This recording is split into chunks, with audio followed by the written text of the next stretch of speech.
अपने विचारों का सम्मान करते हैं, हम जिस विचारधारा से जुड़े सिर्फ उसी को सम्मान की दृष्टि से देखते हैं और दूसरे विचारधारा से जुड़े हुए लोगों को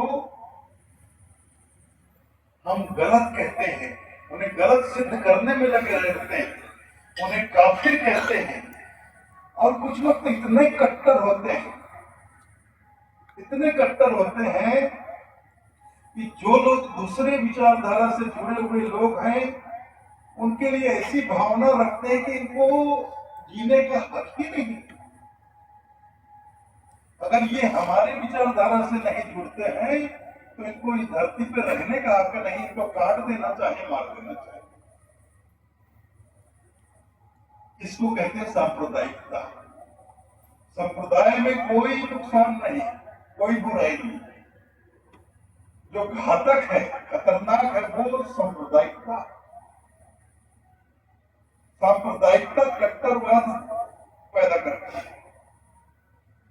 एक ही विचारधारा के संवाहक ऐसे लोगों का समूह जो दूसरे विचारधारा से जुड़े हुए लोगों को देखना भी पसंद नहीं करते, ये सांप्रदायिकता।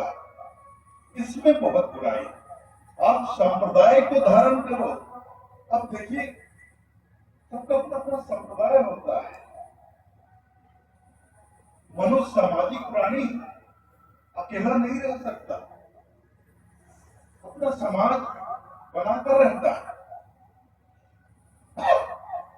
और समाज तभी बनता है जब हमारे विचार आपस में मिले जुले। ज्यादा से ज्यादा विचार हमारे आपस में मेल खाए, वैसे लोग आपस में जुड़ते जाते हैं, जुड़ते समूह बन जाता है, वो एक समाज बन जाता है। ऐसे बहुत से समाज बन गए, बहुत अच्छी बात है। लेकिन एक समाज दूसरे समाज का विरोधी नहीं होना चाहिए। हम में वो बात नहीं होनी चाहिए, हमारे मन में ये बात नहीं होनी चाहिए कि हमारा समाज श्रेष्ठ है और दूसरे समाज साधारण है या निम्न स्तर के। ये धारणा, ये भावना हमारे हृदय में आनी ही नहीं चाहिए। अगर हम इस तरह की बात अगर मन में लाते हैं तो फिर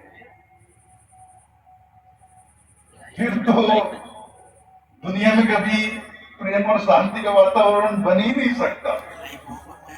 और हमारे संतजन और खासकर सदगुरु कबीर साहब मानव के बीच जो दीवारें खड़ी हुई हैं, जात पात धर्म संप्रदाय, 600 साल पहले उन्होंने उस दीवार को गिराने का प्रयास किया। मानव के बीच जो खाई बन गई है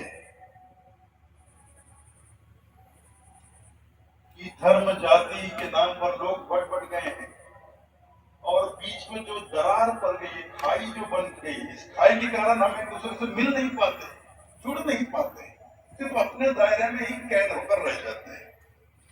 तो 600 साल पहले हमारे सदगुरु कबीर साहब ने इस खाई को पाटने का कार्य किया, जो दीवार बीच में उस दीवार को गिराने का काम किया।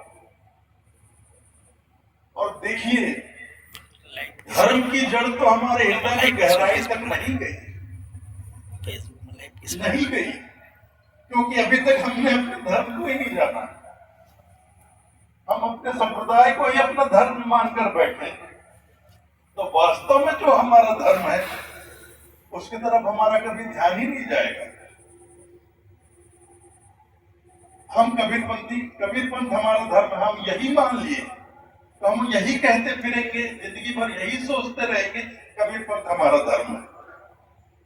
अरे कबीरपंथ हमारा मार्ग है, जो हमारे सदगुरु ने मार्ग बतलाया वो उसको चलना है, वो मार्ग है हमारा। लेकिन हमारे मार्ग का धर्म क्या है? दया है, सत्य है।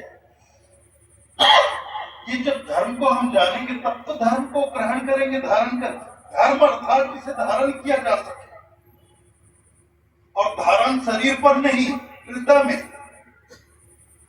हृदय में जब धर्म को धारण कर लिया जाता है तो हमारा बाह्य आवरण तो वैसे ही बदल जाता है। लेकिन केवल बाहर बाहर से हम धार्मिक बन जाते हैं, चोगा चंदन लगाकर, कंठी माला पहनकर, दाढ़ी जटा बढ़ाकर, या किसी भी तरह से। आप देखिए हर संप्रदाय में लोग इस तरह के होते हैं, एक खास वेशभूषा बना लेते हैं, एक अपनी पहचान, एक समझ लीजिए एक यूनिफॉर्म बना लेते हैं घर में कि भाई इस संप्रदाय से जुड़े हुए जो धार्मिक लोग हैं उनकी वेशभूषा ऐसी होनी चाहिए। तो जितने भी भाई सब एक जैसी वेशभूषा।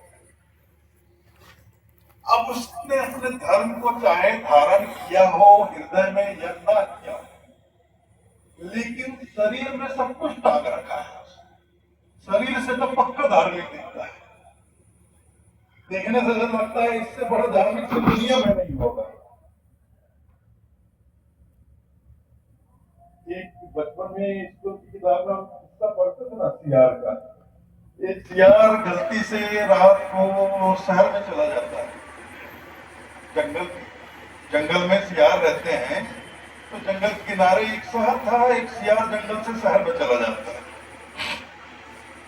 अब शहर की गलियों में सड़कों पे घूम रहा, उसको शहर में कुत्ते देखते हैं, कुत्ते उसको भौंकते हैं और दौड़ाते हैं, तो कुत्तों के डर से वो भागता है। सब भागते भागते भागते वो अंग्रेजों के मोहल्ले में पहुंच जाता है, जो लोग कपड़ा रंगने का कार्य करते हैं।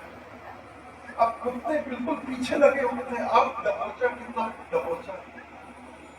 अब वो अपनी जान बचाने के लिए अंग्रेज जहाँ रहते कपड़े रंगने का काम करते हैं, तो तरह तरह के रंग ऐसे बर्तन में घोल कर रखते हैं। तो जान बचाने के लिए एक बर्तन में कूद गया, और जब कुत्ते थोड़ी देर में चले गए तो अपनी जान बचाकर वहां से निकले और भागा जंगल की तरफ। अब उसका रंग बिल्कुल बदल चुका था। जब जंगल गया, सुबह हुई, तो उसके बिरादरी के लोग उसको पहचाने ही नहीं, कौन सा प्राणी। उसका रंग तो बदल गया था, लेकिन ढंग बदलना भी बाकी था उसका। तो उसको कोई अनोखा प्राणी समझकर जंगल के जितने पशु पक्षी थे वो सब उसको आदर देने लग गए कि ऐसा पशु, ऐसा जानवर तो हमने अपने जंगल में कभी कहीं नहीं देखा। ये अनोखा है, अलग तरह का है, अलग ही रंग में है। तो सब उसे मान लेते हैं कि ये यहाँ का नहीं, ये किसी देवलोक से आया होगा, ये कोई देवता होगा।